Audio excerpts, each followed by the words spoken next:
if I was doing this before I did these repairs. Now, this is part 8 of the FZR restoration. Today I have a relatively simple goal that I want to do. It's a no painting day. It's raining, so what I've tried to do, I want to get some parts off here. I can get the front fender off, and I can get these 2 little pieces off that attach to the front piece of the fairing. Because what that's going to allow me to do then, these parts are going to get with thixotropic glue glued to the part that we have from AirTech, and that'll make that, this will actually just be something I can get one day ahead if I can get these 3 parts off and get some of the old finish off of them. So that'll be the goal today. Now, I was the one that put this paint on roughly 5 years ago. It's automotive paint. It should be relatively easy to take off. Having said that, you know it's going to be a nightmare. Now, I really have to admit, when I bought this bike originally, it had skulls. The guy that sold it to me had painted skulls all over the gas tank, and I looked all through my photos, and I thought I had taken some pictures of it, but boy, if I can find some of them, maybe Luciano took some pictures. When we picked the bike up, it had like a Harley paint job all full of skulls, and it took me days of working with gallons of paint remover to get all the paint. The guy must have had 100 coats of clear on the bike. But now I put this paint on, but another thing we're going to do, this tank is going to be modified. I'm going to make some modifications to it. We'll go over that later. This is going to be the last part of the job. But right now, to get these pieces off, get some of all of the paint off, and I'll be ready to glue them up the next full day I have for a shop day. So this will be worthwhile if I can get this done today. And one of the things I always hope to share with the videos is the sequence of doing this. Because I know a lot of people would be just inclined to pull a whole bike apart and start ripping things apart, and I try to do it in a methodical, logical way that works for me. And if you follow along and it works for you, that's cool too. So let me start getting these. They're relatively simple to take off. It's a bunch of bolts and screws, and we'll have them off. I was trying to mention how handy these little Harbor Freight lights are. See, I need to get in there, and some of these bolts are in very awkward positions to pull this apart. All of the fairing stuff is pretty simple, but these front bolts can really be a pain to get out. That light really lights up the area, making it a lot easier. Now, after getting this fender off, I can see these are parts 5 years ago, never got properly reinforced. You can see the fender's cracked.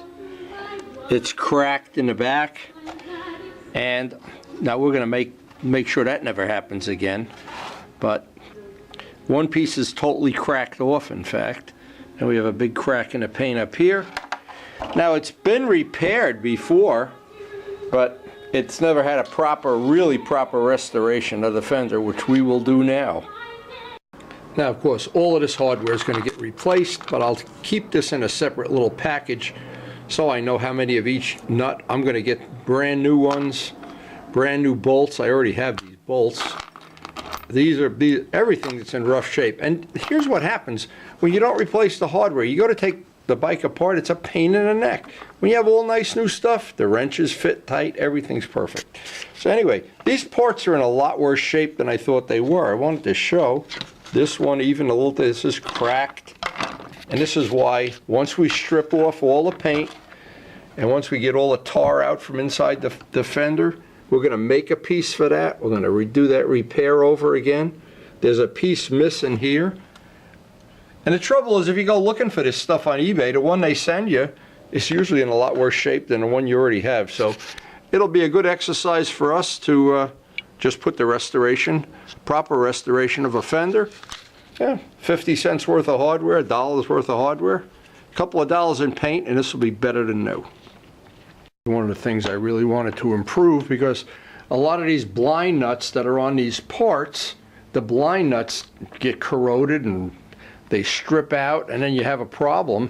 Whenever you're going to take the bike apart, you have a problem. So replacing this hardware here, all of this hardware is going to get replaced with new screws, new blind nuts, new everything.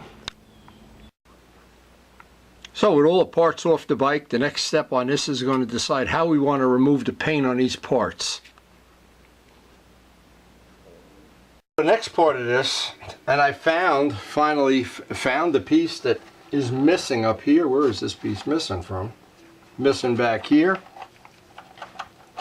That's got to get glued back in. That's number one. So using thin CA. These parts were all cracked in here, so what I'm going to do is just take, this is before I do any of the paint remover stuff or any sanding. I don't want these parts loose because I'm going to break them even worse. So I'm going to just take and wherever this is cracked,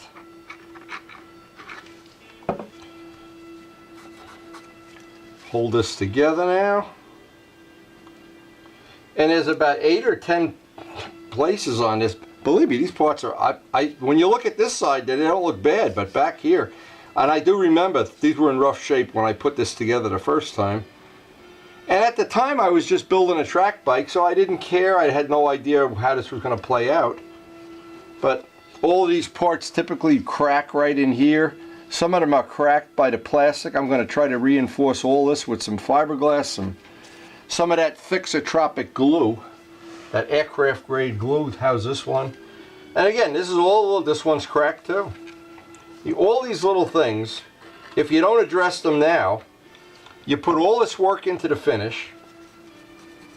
The Q-tip kicks it right off.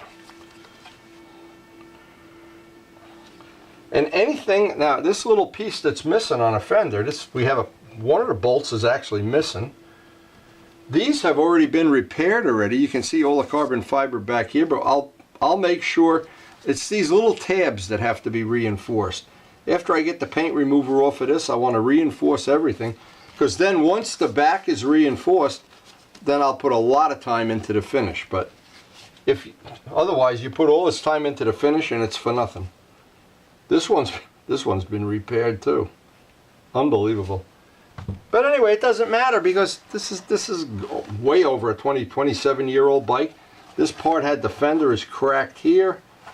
So I guess the first part of this that I should do, I ought to just clean everything a little bit with simple green. Take some, I'll do this off camera, clean it all up a little bit. Without cleaning it up, I'm just taking grit and grease and putting it everywhere. And with CA, it's just tacked in there, but you can see all these areas where it's cracked up here, cracked here. We're going to reinforce everything. And again, I know this bike has had a very hard service life, but when we're done with it, it's going to be better than brand new. The trick is to reinforce this stuff before you do the finish. Now this is an old previous repair and I want to grind some of it down before I even finish the cleanup on these parts. Any place where I'm going to put glue, I want to get rid of all of the extra, all of the old stuff.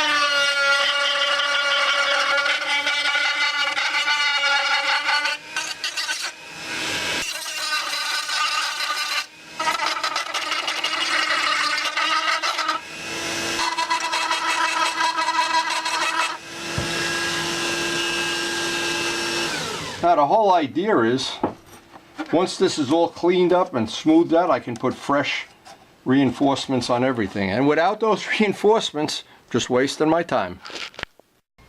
Okay, now with that Dremel tool, I cleaned all of the paint, all the body filler, all of the old crap with down the bare plastic, the raw plastic. Now I'm going to make patches out of fiberglass for all these little spots and CA them. I have some nice tight weave. This is some really good stuff for doing this kind of work because it bends around corners a lot nicer than the fiberglass does. So I'll cut these up, CA them in place. Okay, now once that CA kicks off, trim that off, roughly sand it in, just move on to, and all the little spots will be reinforced just like that. And that's a good material because it bends around corners nicely. Now I got one side done, and it's very time consuming doing this, and it's sloppy, dirty work. You can see what the workbench looks like. It's not the most fun. This is not the most fun part of the job, but this is such good insurance that we're not going to have a problem when we flip. I got to do the other side. When we flip the part over and put all the hours that it takes to put in a highly buffed out finish. And all it is just going to be time sanding, patching this side. But again, if you could buy a brand new part from Yamaha, yeah, I don't know. Then maybe the couple hours we spend doing this. But you know, if you bought a new part even from Yamaha, what would happen? It wouldn't be reinforced here. They never reinforced this.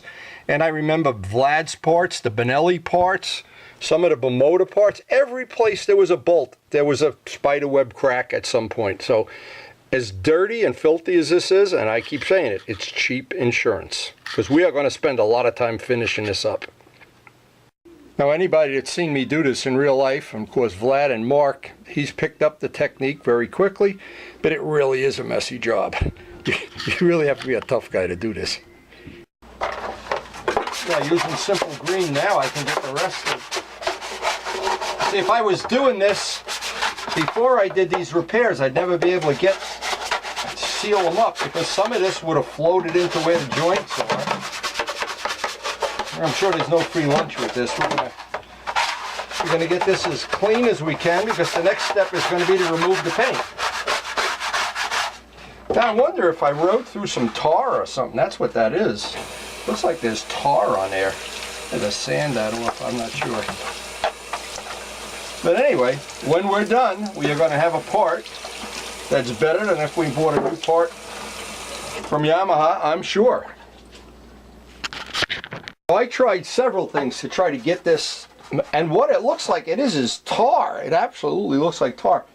These little things from Harbor Freight, they seem to be the only thing putting a dent in it. I wanted to get that out so it's not contaminating a paint job.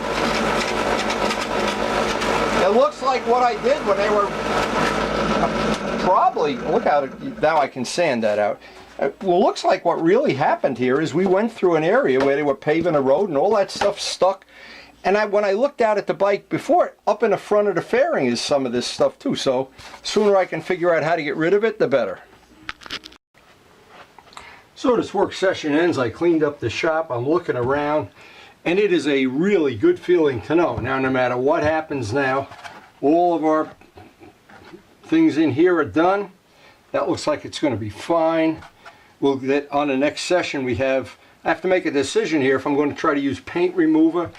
Sometimes paint remover works. I don't know if it's going to work on this paint. I don't even remember what brand of clear we used. We've got all the cracks fixed. We've got all these double reinforced. So once we put that really nice finish on there, that should be good to go. I reinforced all of these. Any spot that looked tentative, that's totally reinforced, ready to go. Now these parts here, I didn't really reinforce as much as I should, because these are going to get attached. This whole edge is going to get ground away. That's going to get glued to the fairing, if my vision is correct. We'll find out. And so these of course, it just tells you something. And it's pretty simple what it says. All of these parts, after 30 years, or 28 years, whatever it is, and track days, and whatever abuse this bike suffered before I got it, and it certainly, it's got coming up on 32,000 miles if I remember right. But it's not unusual that this would all have little cracks and little chips in the paint and everything. And the point I'm making is, a lot of people do a restoration. They go get a spray can and right over the old paint, and yeah, it's okay if you're gonna flip a bike or if you don't care. But the reason I make these videos is because I've learned a lot of stuff in 50 years of painting, more than 50 years in fact. And the things I've learned that work for me, they may not work for everybody. There may be better ways. I'm sure there are better ways if you have a professional body shop and a spray booth and a whatever. But this is all stuff you can do in the cellar of your house. CA is a miracle product. It allows you to reclaim parts that otherwise would be lost for all eternity. And especially if you're doing a restoration and you want it to be perfect. Now, I want, when I'm done with this, and I don't care if this goes through the whole winter, when I'm done, I want it to be as good as I possibly can make it. That's very time consuming, Probably going to cost me a few bucks. I've replaced all the bolts that every bolt I've taken off, I've bought new bolts for. Among other things, the paint for this job, I want it to be the real Yamaha yellow, so it has that look of a bike that had the Yamaha paint job with the ladders on the side. I did all the concept sketches. I've really put, the thing maybe you don't see on the video is how much effort I've put into this project. And I have to tell you, this day of doing the reinforcements, I thought I'd get this done in a couple hours. It absorbed the whole day. And I'm shot. I know what you're saying, you've been shot forever. Anyway, this was a good day. I'm glad this is behind me. I am very happy those parts are ready to go. And the next time we get to work on this, I think we're going to have to do some paint. It'll be a dissertation on paint remover.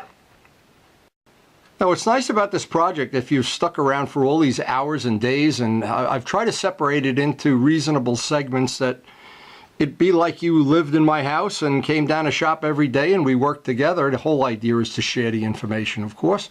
And if you're not interested in restoration or you want to pay somebody to do it for you, of course, better you than me. But from starting with the windshield, getting the tail section, we're ready to, well, it's basically in white. This part has to be fit to the bike. Parts have to be glued along here. I have to fit in the headlights. Among other things, that's going to be an interesting, every part of this job is going to be interesting because this is one of the things, we're doing some new parts, we're doing some old parts. And so if you're following along and if you're not bored to death yet, hey.